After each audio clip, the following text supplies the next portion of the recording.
ይለኛል። እኔ ጋር ሪስክ ስላለ እኔና ብሩኬ መሀል ምንም ነገር የለም። እንደ መጀመሪያው ብትሆኑልኝ በጣም ደስ ይለኛል። እንደ መጀመሪያችሁ ሁለታችንን እንደምትወዱን የሁለታችን ስኬት እንደሚያስደስተው ሰው ብትሆኑልኝ በጣም ደስ ይለኛል። እኔና አንቺ መሀል ላይ በጣም ብዙ አይደለም እንደዚህ ሁላ እኔ መናገር አልፈልግም እንጂ ሰው ተቀጥሮም ነበር አይደለም። በጣም ብዙ የምናውቀው ውስጥ ነገሮች እኔና የሚል ለማለያየት ሰው እንኳን ተቀጥሯል። የምሬን ነው የምላችሁ። እኛ አሁን ምናችን ነው እንደው የቱ ጋር ደርሰን ነው ክፉ ነገር አድርገን እኛን ለማለያየት? ከዛ እኛን ተለያይተን ምንድን ነው ጥቅሙ ብዬ ሳስብ የምር ግን የዛን ጊዜ ዛሬ እንግዲህ ከረዥም ጊዜ በኋላ በሀይሚ በቅመሟ መጥቻለሁ ማለት ነው። ሀይሚ በነገራችን ላይ በጣም መወዳታለሁ። ከሁሉም ዩቲዩበሮች እያስመሰልኩኝ አይደለም። ሀይሚ በጣም ማለት ለሰው ልጅ ክብር አላት። ከአሁን በፊት ደግሞ ስትናገረው የነበረው እንደገና ደግሞ በቃ የምትገጥማቸው ግጥሞች ምናምን በቃ ደስ ትለኛለች ሀይሚ ማለት ነው።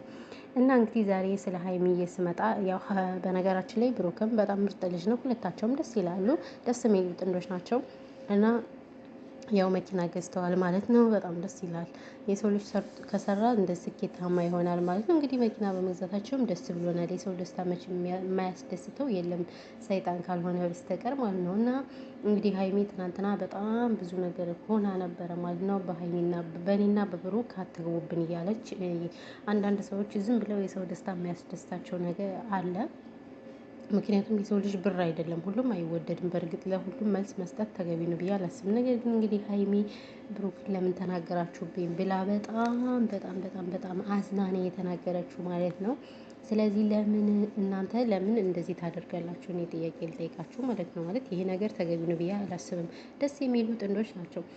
ሰላም ውድና የተከበራችሁ ቻናል ቤተሰቦች እንዴት ናችሁ? ደህና ናችሁ? ሰላማችሁ ይዛ በያላችሁበት የዓለም ዳርቻ እንኳን ደህና መጣችሁ ወደዚህ ቻናል። ለዚህ ቻናል አዲስ የሆነችሁ ቤተሰብ ሁኑ ማለት ነው። በቅንነት እንዲሁም ቤተሰብ ስለምትሆኑ እናመሰግናለን ማለት ነው። ሀሳብ አስተያየት ካላችሁ ኮሜንት ላይ ያስቀምጡ ማለት ነው። እና ዛሬ እንግዲህ የመጣሁበት ስለ ሀይሚ ቅመሟ ነው የመጣሁበት ማለት ነው። እንግዲህ ሀይሚ ቅመሟና ብሩክ ያው መኪና ገዝተዋል ማለት ነው። መኪና በመግዛታቸው ደስ ሊለን የሚገባ ሁላችንም እንጂ ሊከፋን አይገባም። ያው የሰው ልጅ ከሰራ አይደለም መኪና ሌላ ነገር ይገዛል አይደለ? ዋናው የሰው ልጅ መስራትና መትካቱ ነው ማለት ነው። እና አንዳንድ ሰዎች እንግዲህ ሁለታቸውንም እንደማድነቅ በሁለታቸው መሀል የገቡ ሰዎች አሉ። የምር እኔ ይሄ ነገር ተገቢ ነው ብዬ አላስብም። ይቅርታ አድርጉልኝ። እና ይቺ ልጅ ገና ልጅ ነች።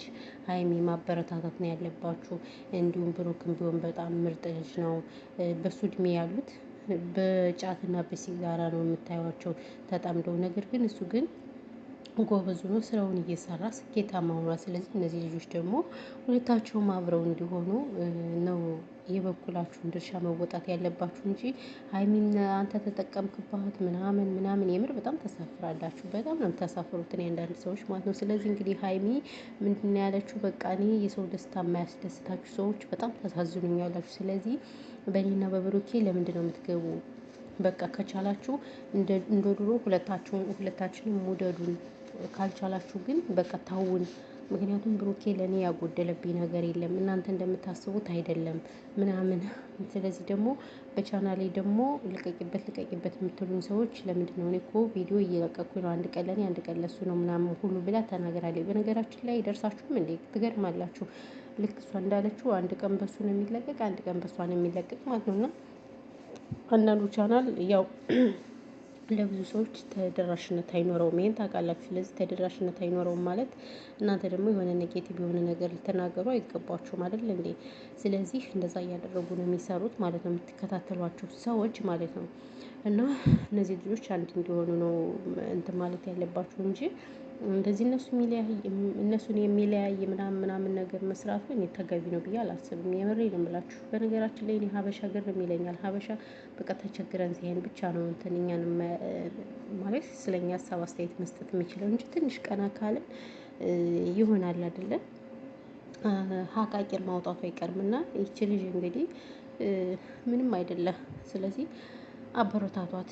የምርና አበረታታችሁ ምንም አይደለም። ሰው ሲሰራ ማበረታታት ነው። ስለዚህ ማበረታታት ነው ያለብን እንጂ እንደዚህ እሱ ተጠቀምብሽ፣ እሱ ምን አለብሽ፣ እሱ እንደዚህ ያለብሽ ምናምን እያላችሁ ያልሆነ ሰው የሆነ ሰውን ጀጅ የሚያደርግ ነገር አትናገሩ። ይሄን ነው የምላችሁ ከምር።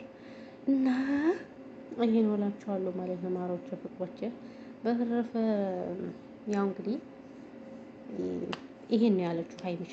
በቃ አትግቡባቸው፣ በቃ ከመሀላችን እንድትገቡ አንፈልግም፣ ሀሳብ አስተያየት እንዲሰጡንም አንፈልግም ብላ ሀይሚ ተናግራለች። ስለዚህ ተዋቸው፣ በቃ ተዋቸው። ለምን የእሱ ቻናል ታየ፣ ለምን የሀይሚ አልታየም ነው? እናንተ ምን አገባችሁ? ሲጀመር እናንተ አይመለከታችሁም አይደለ እንዴ? በነገራችን ላይ አንዳንድ ቻናል የሆነ ነገር ከሆነ እይታ አይኖረውም ታውቃላችሁ።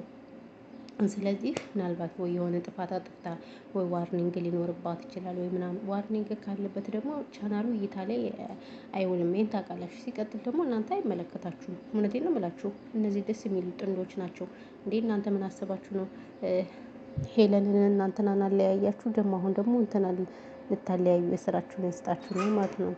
በነገራችን ላይ አሁን አንዲት ከንቱ ልጅ መታለች ስልክ አታስወራኝም እና ትላላችሁ። ይሄን ያለው ነገር ሄለንና ማን ነበር? ሄለንና ማርክ ሄለንና ማርክን አሁን አለያይታችኋል። ደግሞ እነሱ ደግሞ ነው የቀሯችሁ አይደለ? ብሩኬና ሀይሚ ናት የቀረቻችሁ።